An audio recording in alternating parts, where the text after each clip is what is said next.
Hello friends, good morning. કેમ છો બધા? અને ભાવથી જય સ્વામિનારાયણ, જય શ્રી કૃષ્ણ, રામ રામ. તો આજે અમારે ઉઘાડે પગે મંદિરે, સ્વામિનારાયણ મંદિરે જવાની માનતા છે.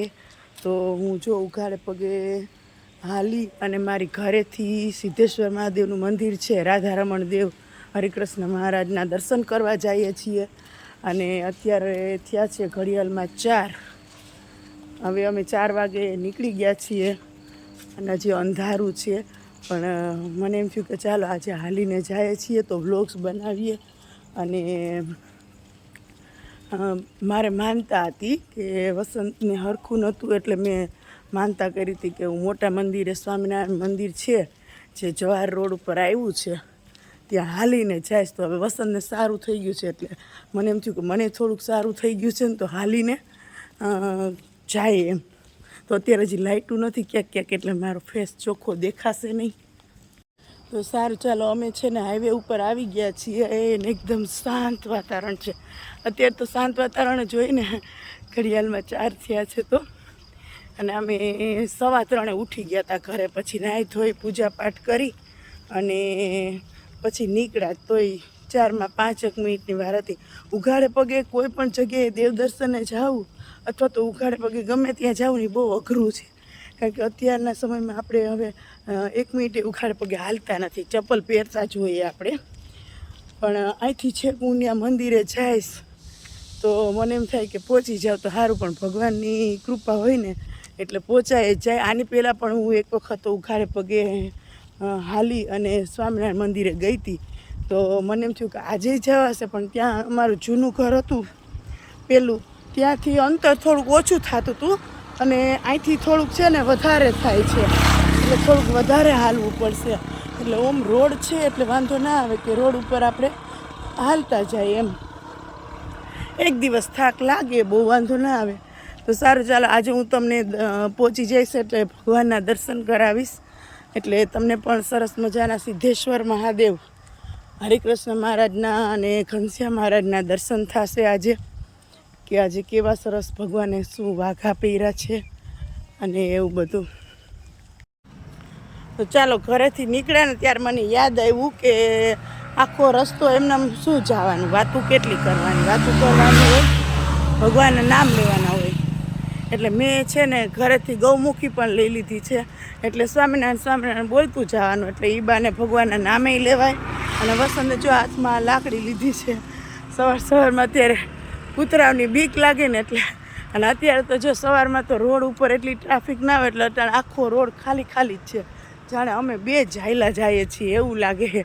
પણ ક્યારેક છે ને આમ હાલીને સવારમાં ઉઠી અને ભગવાનના મંદિરે દર્શન કરવા જાવું જોઈએ. એવું નહીં કે ઉઘાડે પગે, આ તો મારે તો માનતા છે એટલે.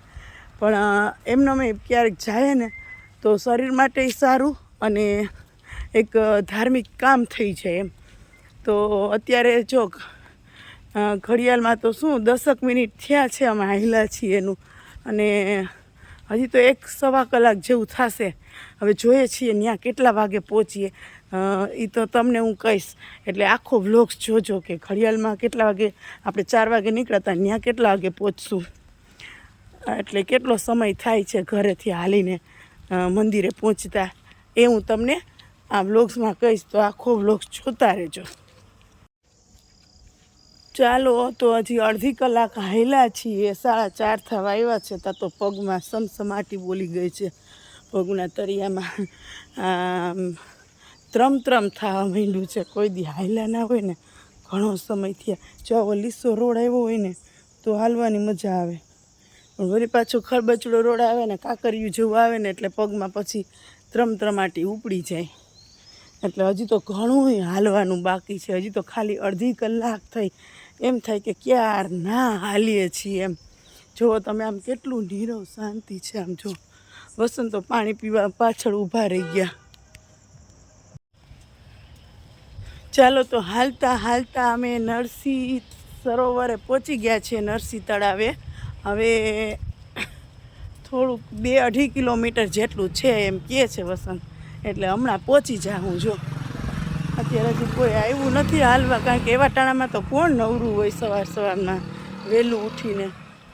એટલે અત્યારે જો આ નરસિંહ તળાવ પાસે જો સાવ સુમકાર છે ને એકદમ ખાલી ખાલી રસ્તો છે, જો કોક સાધન નીકળે છે.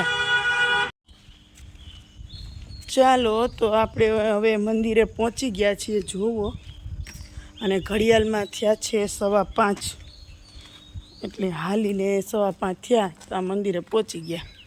ચાલો હું તમને હવે ગેટમાં આવી ગયા છીએ. હાલો આપણી માનતા અહીંયા પૂરી કરી નાખી. ઉઘાડે પગે હાલીને આવવું એટલે બાપા મોઢે ફીણ આવી જાય. બા તો માનતા કરી હોય એટલે પછી કે જલ્દી પૂરી થઈ જાય.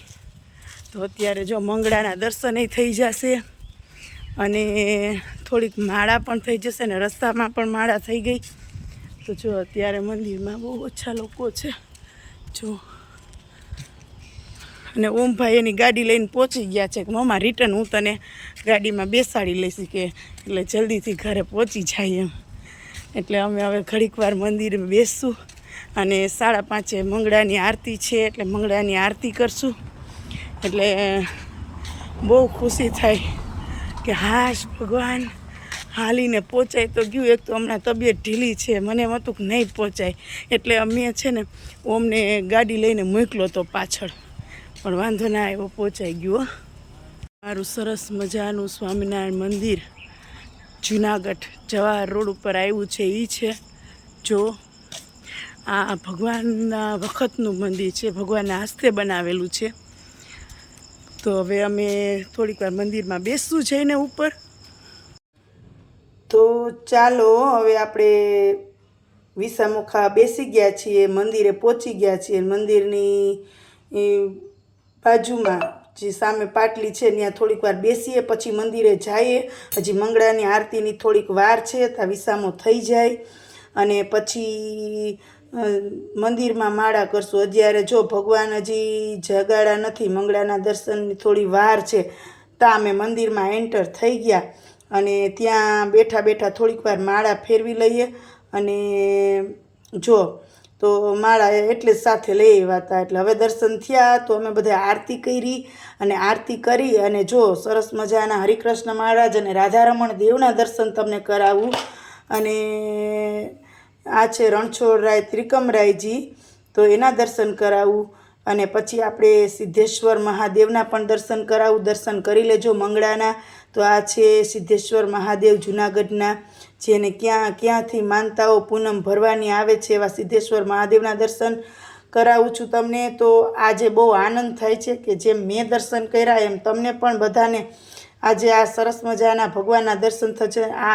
અને આ સરસ મજાના ઘનશ્યામ મહારાજ છે જો, તો ઘનશ્યામ મહારાજના પણ દર્શન કરી લ્યો. અને સાથે સાથે ભક્તિ માતા, અને આ છે 500 પરમહંસોનું જે આપણે મહાપૂજા માટેનો જે તખતો છે એ, અને શયનના દર્શન છે જે, તો એ પણ તમને આજે કરાવું પ્રભુના જોવો. તો આજે બહુ ખુશી થાય છે કે અમે આ વહેલી સવારના મંદિરે પહોંચી ગયા. સારું ચાલો તો હવે આપણે દર્શન કરી અને હવે પાછા રિટર્ન ઘરે જઈએ છીએ અમારી ગાડીમાં.